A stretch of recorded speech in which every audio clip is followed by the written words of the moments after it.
Hello, Sagittarius, Sun, Moon, Rising, and Venus signs. Kamusta po kayo? Sana po ay nasa mabuti kayong kalagayan. Welcome back po sa Star Tarot. At kung bago kayo dito, welcome din po kayo. Please subscribe, like, share my videos, and please leave me a comment po kung nakaka-resonate kayo. So, paunang mensahe po ninyo is for general life, and we have Page of Wands. Ayan. So, mayroon dito mga opportunities, balita, impormasyon na dadating dito na parang pupukaw, no, sa ano ninyo, pupukaw sa diwa ninyo, pupukaw sa damdamin ninyo, kasi this could be something na matagal nyo nang inaantay, no? This could be the opportunity na matagal nyo nang minimithi, something that interests you a lot talaga, no? Maaring binabantayan ninyo ito na magbukas ang ganitong opportunity. Kaya ngayon, no, titignan ninyo, didiskartehan ninyo talaga to. You're going to take advantage of this opportunity kasi ano to, maaring this is where your passion is, no? Maaring ito yung talagang minimithi ninyo. This could be your dream job, no? This could be your dream business, pwedeng ganon. At pag pinag-iisipan nyo na agad ito, no, kung papaano ninyo ito mapapalago, papaano ninyo ito, papaano kayo magtatagumpay, no, sa larangan na ito. So, sa inyong money, career, and finances, we have 5 of Cups. Ayan. So, siguro may mga panghihinayang kayo. May sadness na nararanasan ang iba sa inyo rito kasi may mga panghihinayang dito. Maaaring meron kayong mga oportunidad dito na pinalagpas, no? Pinalagpas at nagsisisi kayo kasi maaaring nakita ninyo with someone else na yung oportunidad na pinalagpas ninyo naging maswerte, no? Maaring umalagwa, no, sa pangkapirang aspeto yung taong nakakuha ng oportunidad na pinalagpas ninyo. So, yun ang napipick up ko dito for some of you. Kaya, sobra na lamang yung inyong panghihinayang. Sobra na lamang yung inyong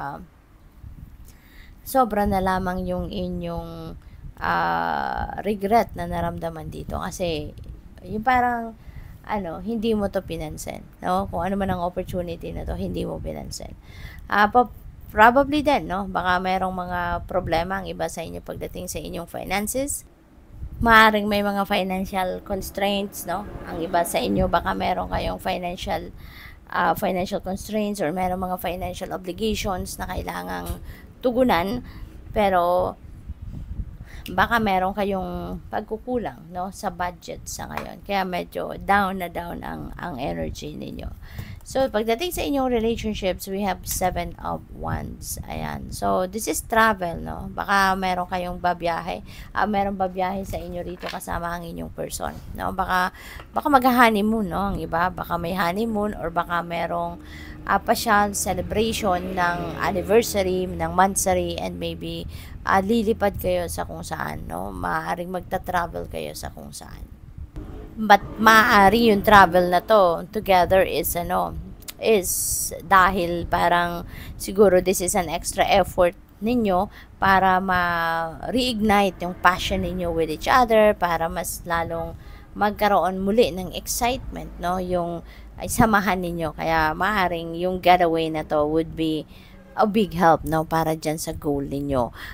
This could also signify na meron ditong bagong love connection, no? Maaring meron ditong papasok sa isang bagong love and romantic relationship, maaring meron ditong bagong relasyon na mabubuo. There is a new beginning dito, no?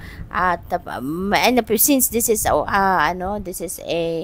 fast moving energy, pwedeng meron ditong whirlwind romance, no, na magaganap for some of you if you are still single. So, kuha tayo ng clarifiers. Teka muna. Kuha tayo ng clarifiers dito, Sagittarius. And before that, I would like to say thank you muna sa lahat ng support na binibigay ninyo sa aking channel. Thank you for subscribing and also for sending me super thanks, no? Yung mga donasyon ninyo, maraming salamat. At pati na rin sa mga hindi nag-skip ng ads, maraming salamat po for your support sa channel. So, we have Page of Wands. Oh, wow. So, Page of Wands, kinaklarify niya ang Page of Wands. So, napakaganda, hindi ba? Talagang same energy ang lumabas dito. And yun nga, no? So, maraming impormasyon, maraming tips ang pwedeng dumating sa inyo dito, no? Parang ina-align talaga kayo ng universe sa ngayon, and even the stars are aligning, no, para sa iyo, para dito sa kung ano man ang mga oportunidad na to na dadating. Kaya tama 'yon, ano, maging excited talaga kayo sa pagharap or sa pag-entertain, no, ng ano na to, ng